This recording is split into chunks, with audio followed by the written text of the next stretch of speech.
నమస్తే, welcome to special focus. నీ కుమార్ దామిరా. హైదరాబాద్ అప్పుడు ఎట్లుండే, ఇప్పుడు ఎట్లుంది? 2014కు ముందు ఎట్లా ఉందో ఇప్పుడు అలా తయారైంది. కేసీఆర్ పాలించిన 10 ఏళ్లలో ప్రశాంతంగా పరిడవిల్లిన భాగ్యనగరం ఇప్పుడు అభద్ర నగరంగా మారింది. అభాగ్యనగరంగా అబాసు పాలవుతోంది. ఆదివారాలు వచ్చాయంటే ఆనందంగా గడిపిన ప్రజలు రేవంత్ పాలనలో వీకెండ్ వస్తే చాలు విలువలాడిపోతున్నారు. హైడ్రా బుల్డోజర్లు ఎప్పుడు మీద పడతాయో తెలియదు. పెద్దొల్ల భవంతులను దాటుకుంటూ పేదొల్ల ఇళ్ల మీద ఎప్పుడు పడతాయో అర్థం కాదు. అందుకే కాంగ్రెస్ పాలనను ఇంకెంతో కాలం భరించలేమని తెగేసి చెప్పేస్తున్నారు. కేసీఆర్ పాలనలో సెలవు రోజులు వస్తే పండగ లాంటి వాతావరణం ఉండేదని, ఇప్పుడు ఆదివారం వస్తుందంటే వణికిపోవాల్సి వస్తుందని వాపోతున్నారు. 22 నెలల కాంగ్రెస్ కర్కశ పాలనకు ఇంతకంటే నిదర్శనం ఇంకేం కావాలి? కేసీఆర్ పాలనలో హైదరాబాద్ ఎట్లుండే, ఇప్పుడు ఎట్లయింది? అడ్డెమార్ గుడ్డి దెబ్బన సీఎం అయిన రేవంత్ పాలన పగ్గాలు చేపట్టాక ఎట్లా మారిపోయింది? గుంపమేస్త్రి పాలన గాలికి వదిలేయడంతో క్రైమ్ రేట్ పైకి పాకుతుంది. పోలీస్ వ్యవస్థ పత్తా లేదు, జీహెచ్ఎంసీ జాడలేదు, నిఘా వ్యవస్థ నిద్రావస్థకు చేరుకుంది. రక్షణ లేక ప్రజలు అవస్థ పడుతుంటే దోపిడీలు, దొంగతనాలు, హత్యలు, కాల్పుల మోతలు నగరంలో కామనయ్యాయి.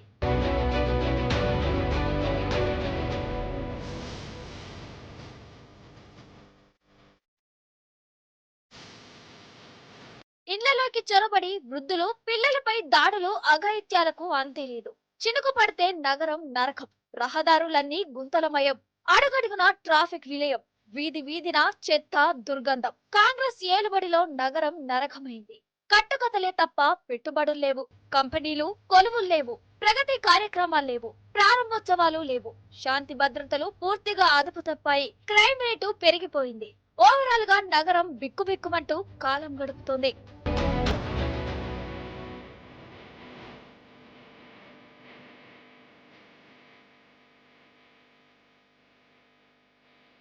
ఇలా చెప్పుకుంటూ పోతే ఒక్కటా రెండా, అంతా రాష్ట్ర ముఠాలు స్వైర విహారం చేస్తున్నాయి. విజిబుల్ పోలీసింగ్ లేదు, పెట్రోలింగ్ లేదు, ఆకతాయిల ఆగడాలు, అమ్మాయిలపై వేధింపులు ఎక్కువయ్యాయి.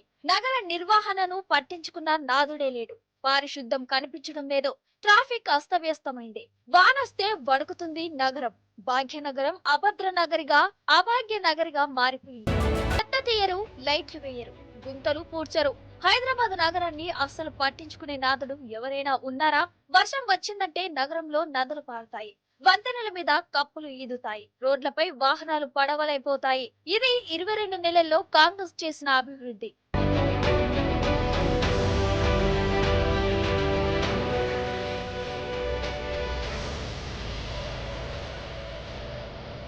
హైదరాబాద్ నగర అభివృద్ధి నిధులను హస్తం నేతలు దిగమింగేశారని గ్రేటర్ ప్రజలు గొల్లుమంటున్నారు. సమస్యలను పక్కన పెట్టి పబ్బం గడుపుతున్నారని మండిపడుతున్నారు. అందుకే మౌనంగా ఉండే కాలం పోయిందని గ్రేటర్ ప్రజలు ఇప్పుడు ఏకమవుతున్నారు. మార్పు వైపునకు అడుగులు వేద్దామని డిసైడ్ అయ్యారు. ఆ మార్పు జూబ్లీహిల్స్ బైపోల్ నుంచే మొదలు పెట్టాలని ఓ నిశ్చయానికి వచ్చారు.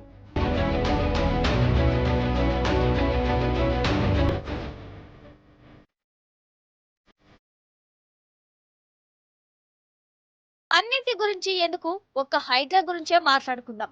జూబ్లీహిల్స్ నియోజకవర్గంలో హైడ్రా సృష్టించిన విధ్వంసం అంతా ఇంత కాదు. అందుకే హైడ్రా తమ పాలిట శని అంటున్నారు జూబ్లీహిల్స్ ప్రజలు. ఉన్నది ఊడగొట్టి, లేనిది ఊదరగొట్టి మీడియా ముందు ఫోజులు కొట్టడం తప్ప ఇప్పటి వరకు చేసిందేమీ లేదంటూ మండిపడుతున్నారు. ముందు ఆలోచన, ముందస్తు చర్యలు చేపట్టకపోతే రాజధానులే మునిగిపోతున్న రోజులివి. అలాంటిది మిడిమిడి జ్ఞానంతో, మీడియా పిచ్చితో మైకుల ముందు ఏది పడితే అది చెప్పడమే తప్ప ఇప్పటి వరకు చేసిందేమిటి? కాంగ్రెస్ ప్రభుత్వంపై ప్రజలు తిరుగుబాటు అందుకే మొదలైంది. ఎప్పటిదాకానో ఎందుకు? మొన్నటిదాకా భారీ వర్షాలు పడ్డప్పుడు గ్రేటర్ సిబ్బంది ఎక్కడ ఉన్నారు? అన్ని బాధ్యతలు హైడ్రాకి వదిలేసి చేతులు దులుపుకున్నారా? తక్కువ వర్షాలు పడ్డప్పుడు వర్షం ఆగిపోగానే వీడియోలు తీసి హైడ్రా పుణ్యమే ఇదంతా అని ఊదరగొట్టడమే పనా? ఒక్క బతుకమ్మ కుంట చెరువు పునరుద్ధరణతోనే హైదరాబాద్ పునర్నిర్మాణం అయిందన్నట్టుగా ప్రచారాలు చేసుకోవడం భావ్యమేనా? హైదరాబాద్ లో రోడ్డు నిర్మాణమో, రిపేరో జరుగుతుందంటే నగరవాసులకు పట్టపగలే చుక్కలు కనిపించేవి. అలాంటిది బీఆర్ఎస్ హయాంలో రాత్రికి రాత్రే పనులు పూర్తి చేసి ప్రజలకు ఏ ఇబ్బందులు రాకుండా చూసుకున్నారు కేసీఆర్. అందుకే జీహెచ్ఎంసీ పరిధిలో గులాబీ జైత్రయాత్ర సాగించింది. కానీ కాంగ్రెస్ అధికారంలోకి వచ్చిన తర్వాత హైదరాబాద్ లో అభివృద్ధి మాయమైంది. రేవంత్ రెడ్డి పేద ప్రజల కోసం ఇండ్ల నిర్మాణాలకు బదులుగా కూల్చివేతలను ఎంచుకున్నాడు. తాము జీవితాంతం కష్టపడి కట్టుకున్న ఇల్లు కూడా ఈ కాంగ్రెస్ పాలన పూర్తయ్యేసరికి ఉంటుందా ఉండదా అన్న భయం హైదరాబాద్ ప్రజలను వెంటాడుతోంది. చెరువులు నాలాలకు సమీపంలో ఇండ్లు ఉన్న ప్రజలు రోజు హైదరాబాద్తోనే బతకాల్సి వస్తుంది. దీన్ని దూరం చేయాలంటే కాంగ్రెస్ ప్రభుత్వం దిగిపోవాల్సిందేనంటున్నారు జూబ్లీహిల్స్ జనం. అందుకు మొదటి అడుగు బీఆర్ఎస్ హయాంలో ఎన్నడూ లేనంత వేగవంతమైన అభివృద్ధికి సాక్షిగా నిలిచిన జూబ్లీహిల్స్ నుంచి పడాల్సిందేనని కరాఖండిగా చెబుతున్నారు. ఒక్క మాటలో చెప్పాలంటే రాష్ట్రంలో కాంగ్రెస్ పాలనలో అభివృద్ధి ఒక్కసారిగా స్విచ్ ఆఫ్ అయింది. నిధులు విడుదల కాక అభివృద్ధి పనులు ఎక్కడివక్కడే నిలిచిపోయాయి. ఎంతసేపు కేసీఆర్ ఆనవాళ్లను చెరిపేస్తామనడం తప్ప రేవంత్ కొత్తగా చెప్పేదేమీ లేదా? కేసీఆర్ పేరు చెరిపేందుకు బ్లాక్ బోర్డు మీద రాసిన చాక్ పీస్ రాతనాది కేసీఆర్ పేరు. తెలంగాణ ప్రజల గుండెల్లో సువర్ణాక్షరాలతో రాసుకున్న పేరు. భూమి నీరు ఉన్నంత వరకు కేసీఆర్ పేరు చిరస్థాయిగా నిలిచిపోతుంది. కేసీఆర్ కుటుంబాన్ని తిట్టడం మీద కాకుండా రేవంత్ రెడ్డి అభివృద్ధి మీద దృష్టి పెట్టాలని జూబ్లీహిల్స్ జనం హితవు చెబుతోంది. హరీష్ రావు పేరు లేకుండా ఈ ఏడాదిలో రేవంత్ రెడ్డి ఏ మీటింగ్ అయినా పూర్తి చేశారా? రేవంత్ కూర్చుంటున్న సచివాలయం కేసీఆర్ కట్టించింది కాదా? రేవంత్ సెటిల్మెంట్లకు వాడుకుంటున్న police command control center KCR కట్టించింది కాదా? తెలంగాణలో ఎక్కడైనా కేసీఆర్ ఆనవాళ్లే ఉంటాయి. వాటిని తొలగించడం రేవంత్ వల్ల అవుతుందా?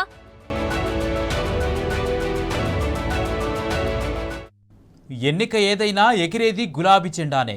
ప్రత్యర్థులు ఎవరైనా దూసుకుపోయేది గులాబీ కారే. బీఆర్ఎస్ అంటే జూబ్లీహిల్స్, జూబ్లీహిల్స్ అంటే బీఆర్ఎస్ అన్నంతగా పార్టీ ఉనికిని తిరుగులేని శక్తిగా నిలబెట్టాడు దివంగత మాగంటి గోపన్న. నాడు చేసిన సేవలనే ప్రజలు గుర్తు చేసుకుంటున్నారు. ఆయన భార్య సునీతకు పట్టం కట్టి అసెంబ్లీకి గులాబీ కారులో పంపిస్తామని తెగేసి చెప్తున్నారు. ఎవరేమి ఇచ్చినా తీసుకుంటాం, ఓటు మాత్రం గులాబీ పార్టీకే గుద్దుతామని గుంపు మేస్త్రి గుండెలు అదిరేలా జవాబిస్తోంది జూబ్లీహిల్స్. మాగంటి సునీత గోపీనాథ్ గారు ఆమె ఒక వ్యక్తిగా కాదు, పార్టీగా ఈ ఎన్నికను మేము ఎదుర్కోబోతా ఉన్నాం. ఈ ఎన్నిక జరుగుతున్నది కూడా వ్యక్తుల మధ్యన కాదు. ఈ ఎన్నిక జరుగుతున్నది 10 ఏళ్ల అభివృద్ధికి 2 ఏళ్ల అరాచకానికి మధ్యన జరుగుతున్న ఎన్నిక. 10 ఏళ్ల పారదర్శక పాలనకు ఈ 2 ఏళ్లుగా జరుగుతున్న అవినీతి పాలనకు మధ్యన జరుగుతున్న ఎన్నిక. 10 ఏళ్ల రైతు బంధు పాలనకు 2 ఏళ్ల రాబంధు పాలనకు మధ్యన జరుగుతున్న ఎన్నిక. ఇది వ్యక్తుల మధ్యన జరుగుతున్న ఎన్నిక కాదు. మేము జూబ్లీహిల్స్ నియోజకవర్గ ప్రజలకు కూడా మాగంటి సునీత గోపీనాథ్ గారిని గెలిపించాలని అభ్యర్థిస్తూ, వారి గెలుపు వల్ల మీకు రాబోయేది ఏంటిది అంటే, కాంగ్రెస్ ఇచ్చిన 6 గ్యారంటీలు మీరు జూబ్లీహిల్స్లో గట్టిగా కాంగ్రెస్ పార్టీకి దిమ్మ తిరిగే విధంగా మీరు తీర్పునిస్తే తప్పకుండా రాష్ట్రం మొత్తంలో కూడా పేదలకి న్యాయం జరుగుతుంది, పేదలకు లాభం జరుగుతుంది. బీఆర్ఎస్ కు కంచుకోటైన జూబ్లీహిల్స్ నియోజకవర్గంలో గులాబీ శ్రేణులు ఉప ఎన్నిక ప్రచారాన్ని పరుగులు పెట్టిస్తున్నారు. ఒకవైపు మాగంటి గోపీనాథ్ కుటుంబం, మరోవైపు పార్టీ నేతలు, కార్యకర్తలు ప్రజలతో మమేకమై కాంగ్రెస్ వైఫల్యాలను ప్రజలకు కళ్లకు కట్టినట్లు వివరిస్తున్నారు.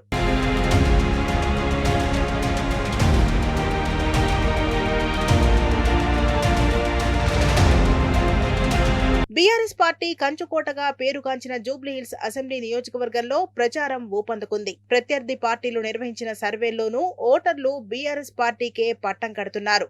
గోపన్న చేసిన మంచి పనులను స్మరించుకుంటూ ఆయన సతీమణి వెంట వేలాదిగా కదులుతున్నారు.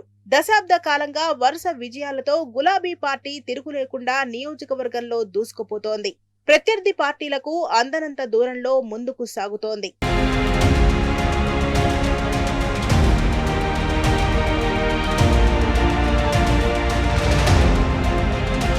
ఎన్నికల బరిలో ప్రత్యర్థి పార్టీలు ఎన్ని కుయుక్తులు పనినా, అడ్డదారిలో కలిసి నడిచినా బీఆర్ఎస్ పార్టీ ముందు నిలవలేకపోతున్నాయి. దశాబ్దానికి పైగా గులాబీ జెండాను ఇక్కడి ఓటర్లు అక్కున చేర్చుకుంటూ వస్తున్నారు.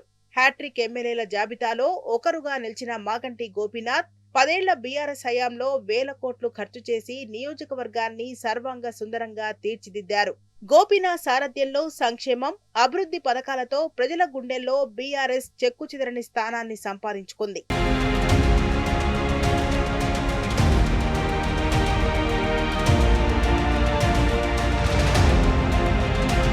దివంగత మాగంటి గోపీనాథ్ 2018 అసెంబ్లీ ఎన్నికల్లో 44% ఓట్ల షేర్ సాధించగా 2023 అసెంబ్లీ ఎన్నికల్లో 43.94%తో గోపీనాథ్ కు జనాలు పట్టం కట్టారు.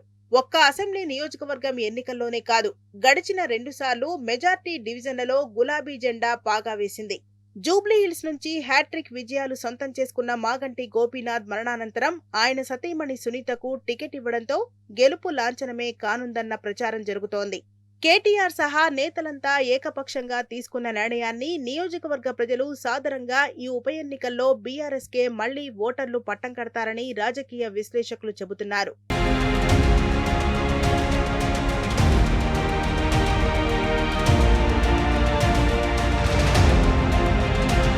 జూబ్లీహిల్స్ లో ఎన్నిక ఏదైనా బీఆర్ఎస్ కు ఉన్న ఓటు బ్యాంకు ఏమాత్రం చెక్కుచెదరడం లేదు. గడిచిన 10 ఏళ్ల కాలంలో వచ్చిన ఎన్నికలే ఇందుకు రుజువు.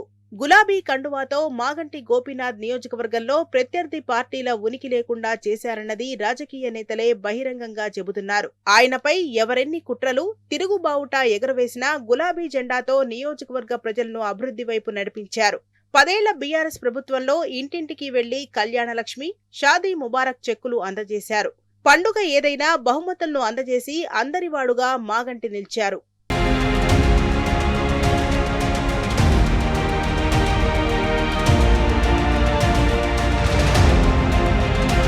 అదీగాక తొలి ముఖ్యమంత్రి KCR, party working president KTR సారథ్యంలోనే పార్టీ బూత్ స్థాయిలో పటిష్టంగా ఉంది. లోకల్ క్యాడర్ గట్టిగా ఉండడం, గోపీనాథ్ భౌతికంగా దూరమైన ఆయన పార్టీపై నిబద్ధతను, బీఆర్ఎస్ పార్టీ ఆశయాలను ముందుకు తీసుకెళ్లేలా గులాబీ శ్రేణులు కంకణబద్దులై కదం తొక్కుతున్నారు.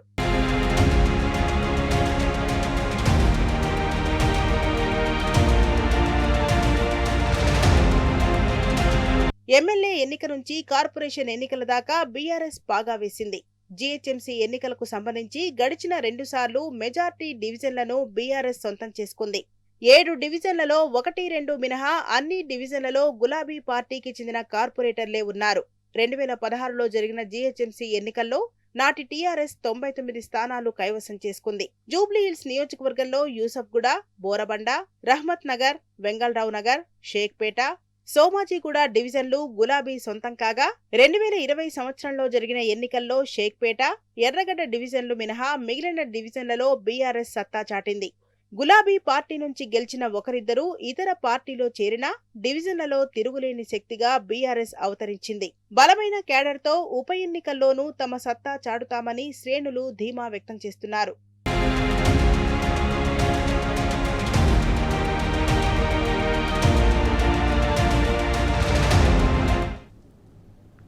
మరో షార్ట్ బ్రేక్ తీసుకుందాం. Stay with us.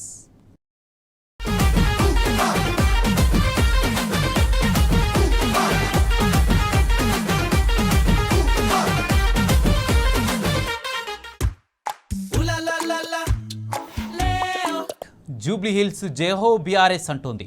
గులాబీ సైన్యానికి జే కొడుతుంది. మాగంటి సునీతకే మా మద్దతు అంటూ నినదిస్తోంది. సునీతమ్మ అడుగులో అడుగు వేస్తూ గల్లీ గల్లీలు ఏకమవుతున్నాయి. బస్తీలకు బస్తీలు కదం తొక్కుతున్నాయి. 4 కోట్ల తెలంగాణ ప్రజల భవిష్యత్తు 4 లక్షల జూబ్లీహిల్స్ ప్రజల చేతిలో ఉందన్న బీఆర్ఎస్ వర్కింగ్ ప్రెసిడెంట్ కేటీఆర్ మాటకు కట్టుబడి ఉన్నామని చెప్తోంది. కాంగ్రెస్ ఇచ్చిన హామీలు తెలంగాణ మొత్తం నెరవేరాలంటే జూబ్లీహిల్స్ నియోజకవర్గంలో రేవంత్ రెడ్డికి షాక్ ఇవ్వాలని డిసైడ్ అయింది. అటు భర్తను కోల్పోయిన బాధలో మాగంటి సునీత కన్నీళ్లు పెడితే డ్రామా, సీరియల్ అంటూ అవమానిస్తున్న కాంగ్రెస్ మంత్రుల తీరు దుశ్శాసనుడిని మించిపోయిందని విరుచుకుపడుతోంది. ఇందిరాగాంధీ చనిపోతే చాలామంది కన్నీళ్లు పెట్టుకున్నారు కదా, అది కూడా సీరియల్ డ్రామానేనా అంటూ జూబ్లీహిల్స్ నిలదీస్తోంది.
లేదు కాబట్టి నేను చెప్తున్నాను, ఆ భర్త లేని వాళ్ళకి ఆ బాధ తెలుస్తుంది. ఏడవల వల్ల అదేదో మనకు వచ్చిన బాధ ఏదో అది ఏది కోల్పోయినా చూడవచ్చిన వాళ్ళకి తెలుస్తుంది. మనిషి అయితే ఆ మాట అన్నాడు, ఏం చేస్తాడు వచ్చినప్పుడు వాడి పెళ్ళం ఏడవది, వాడు ఏడవలేదు, వాడు ఏడుపు అంటే ఏందో తెలియదు. నువ్వు చెప్పింది అర్థమైంది. అది భర్త పోయిన బాధ ఏందో ఆడు పోయినాక వాడి పెళ్ళం తెలుస్తుంది. కడుపు నిండా నిన్ను ప్లేట్ పెట్టి జూబ్లీహిల్స్ నియోజకవర్గంలో 3 ప్రధాన పార్టీలు కూడా పోటీ చేస్తూ ఉన్నాయి. ప్రజలంతా దేని మొగ్గు చూపుతా ఉన్నారు?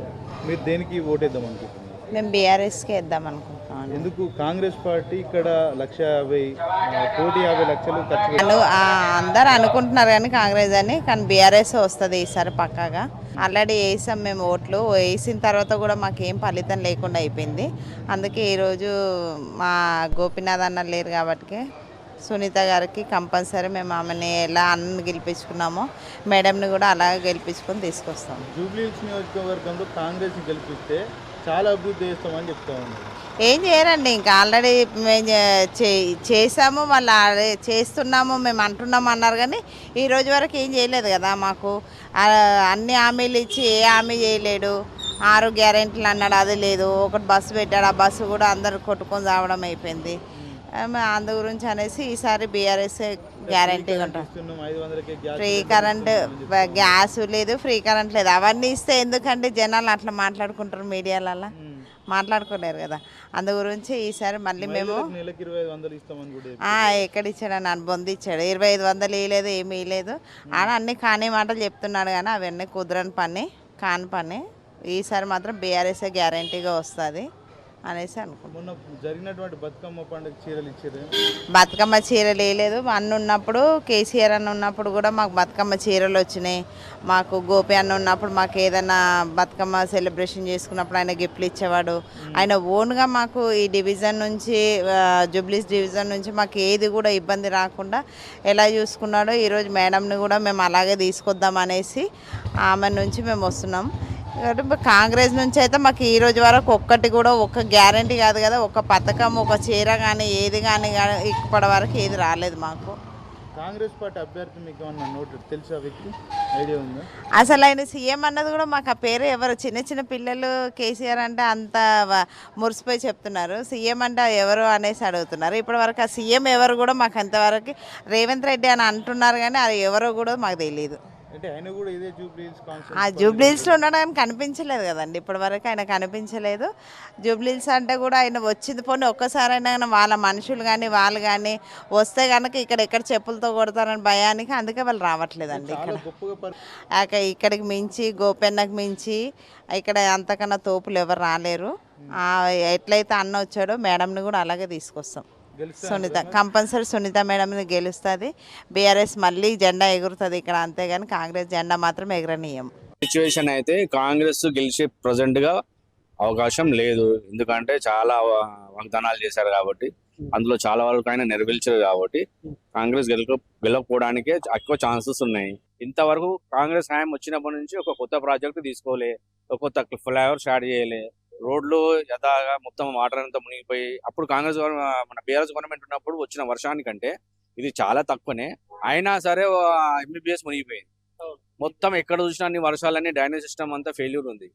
సో ఇప్పటి గవర్నమెంట్ లో ఉన్న అభివృద్ధి పక్కన పెట్టేసి ఇంకా వెనకకి వెళ్తుంది అనుకుంటా రాష్ట్రం. బీఆర్ఎస్ చేసిన గవర్నమెంట్ చేసిన అభివృద్ధి బాగుంది, ఇప్పుడు ఉన్నది బాగాలేదని ఉన్నది కాబట్టి వాళ్ళకే అవకాశాలు ఎక్కువ. ఎవరికి బీఆర్ఎస్ గవర్నమెంట్ అవకాశాలు ఎక్కువ. ముందు నిలబడ్డది కదా అమ్మాయి, రావాలనేది ఒక ఇష్టం నాకు. ఆయన భార్య గెలవాలా, నిలబడ్డది కదా భర్త పోయినందుకు, ఆమె రావాలి అమ్మాయి కంపల్సరీ రావాలి. ఆయన కేసీఆర్ కూడా బాగా చేసిండబట, మాకు మస్తు అందరికీ పేదవాళ్ళకి చాలా హెల్ప్ చేసిండబట. ఈ రేవంత్ రెడ్డి సార్ మాకు ఇప్పుడు మొన్న 40,000 కట్టి వచ్చినాం సార్, కట్టాలి ఖచ్చితంగా. వాటర్ బిల్లు 20,000 కట్టి వచ్చింది. బిల్లులు చేయలే సార్, ఇంత పీడిస్తున్నారు కానీ ఇంకా 2 ఏళ్ల వరకు ఉన్న ఇంటికి ఊసిపోతావో తెలియదు, ఏం చేస్తారో తెలియదు. మొత్తానికి కేసీఆర్ ఉన్నప్పుడు అప్పుడు ఏం వాటర్ బిల్ లేదు, అప్పుడు బిల్లే రాలేదు సార్. మొత్తం ఫ్రీ మీరందరూ సపోర్ట్ చేయండి కారుకు ఏం చేస్తాను నువ్వు ఇంకొక 10 మందికి చెప్పాలి ఇటకెళ్ళి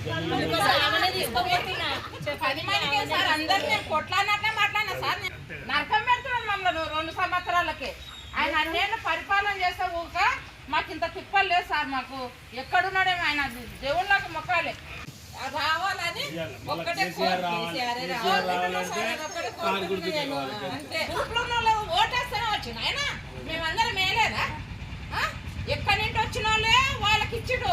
తెలంగాణ బిడ్డలకు మాత్రం ఏం చిప్ప ఇచ్చిండు. ఒక ఇక్కడ ఓట్లు ఆయనకైతే చిప్ప చేతిలో పెట్టిండు. తెలంగాణ బిడ్డలకు చిప్ప చేతిలో పెట్టిండు. ఎక్కడి నుంచి వచ్చిన వాళ్ళకు పట్టు చీరలు ఇచ్చిండు. పట్టు చీరలు ఇచ్చిండు. ఏది గుర్తుకొస్తావని కదా ఎవరు పోతారు? ఆ ఫ్రీ బస్సులో రోజు తిరుగుతాం మేము. ఎన్నడో ఒక రోజు పోతాంటే ఒక్క కాలు మీద నిలబడాలి. ఇల్లు కూడా లేవు.